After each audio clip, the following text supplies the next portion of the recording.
बहुत समय पहले की ये बात है। एक छोटा सा गांव था जिसका नाम सलातूर था। उस गांव में एक बालक था जो पढ़ने लिखने में बहुत कमजोर था। वह गांव के हर बच्चों के साथ गुरुजी से शिक्षा लेने पाठशाला जाता था। गुरुजी उसको बहुत पढ़ाते समझाते, लेकिन उसे पढ़ाई बिल्कुल नहीं समझ में आती थी। गुरुजी बहुत परेशान हो गए। फिर एक दिन उन्होंने उस बालक को अपने पास बुलाया और बोले, अपना हाथ दिखाओ। गुरुजी ने उसकी हथेली कुछ देर देखी। हथेली देखने के बाद गुरुजी ने कहा, बेटा तुम घर चले जाओ, पढ़ाई लिखाई तुम्हारे बस की बात नहीं है। तो उस बालक ने बोला, आप ऐसा क्यों बोल रहे हैं गुरुजी? तो गुरुजी ने बोला, हे शिष्य, तुम्हारे हाथ में विद्या की रेखा नहीं है, अर्थात तुम पढ़ाई लिखाई नहीं कर सकते। तुम पढ़ लिख कर कुछ नहीं कर सकते। तुम्हारे दिमाग में कभी भी पढ़ाई लिखाई नहीं आ सकती। इसलिए तुम समय व्यतीत नहीं करो और घर जाकर कोई दूसरा काम करो। उस शिष्य ने गुरु से बोला कि विद्या की रेखा कैसी होती है? तो गुरुजी ने एक होशियार बच्चे का हाथ दिखाया और बताया कि देखो, यह है विद्या की रेखा जो कि तुम्हारी हथेली पर नहीं है। वह बच्चा घर गया और घर से वापस आया। वापस आकर गुरुजी के सामने अपनी हथेली पर चाकू से एक लकीर खींच दी। खींच डाला किस्मत की लकीर, ठीक होशियार बच्चे की विद्या रेखा की तरह। गुरुजी ये देखकर बहुत हैरान हो गए। वह डर गए। उन्होंने उस बालक को अपने पास बुलाया और बोला कि बच्चे, तुमने ऐसा क्यों किया? तो उस बालक ने कहा, गुरुजी, मेरे हाथ में विद्या की रेखा नहीं थी, अब मेरे हाथ में विद्या की रेखा हो गई है, जैसे कि उस होशियार बालक के हाथ पर है।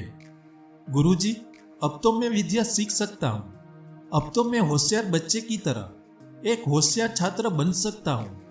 ज्ञान अब मेरे दिमाग में आ सकता है।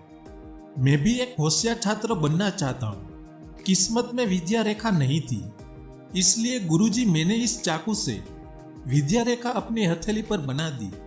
गुरुजी, अब आप मुझे पढ़ाइए, क्योंकि मेरे हाथ के हथेली पर अब विद्या रेखा है।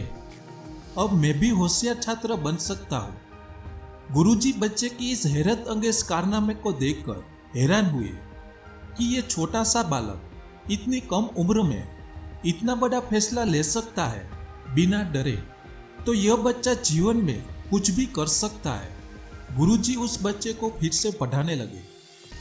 दोस्तों, क्या आपको पता है कि वह बच्चा कौन था? वह बच्चा कोई और नहीं बल्कि महान संस्कृत व्याकरण ज्ञानी पाणिनि थे, जो आगे चलकर संस्कृत भाषा के महान व्याकरण ग्रंथ रचयिता बने। उन्होंने अष्टाध्यायी नामक ग्रंथ लिखा, जिसमें 8 अध्याय और लगभग 4000 से भी ज्यादा सूत्र है।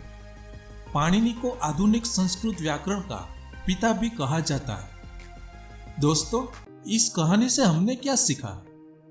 आपके जीवन में भी रिश्तेदार, पड़ोसी आदि लोगों से यह बातें बहुत सुनने को मिलती है कि तुम ये नहीं कर पाओगे, तुम वो नहीं कर पाओगे, तुम्हारे बस की यह नहीं है, तुम्हारे बस की वह नहीं है।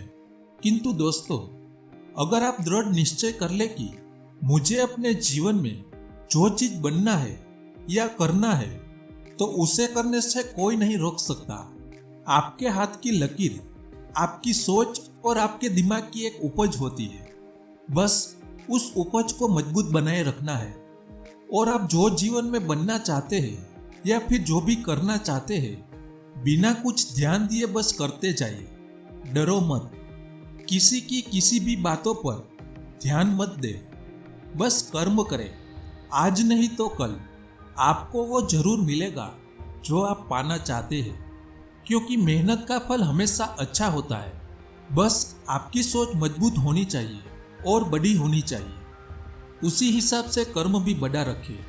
आपको जीवन में सफल होने से कोई नहीं रोक सकता। आपको अपनी हथेली पर चाकू से किस्मत की लकीर बनाने की जरूरत नहीं है, बल्कि अपनी सोच में जीत की एक लकीर बनाने की जरूरत है।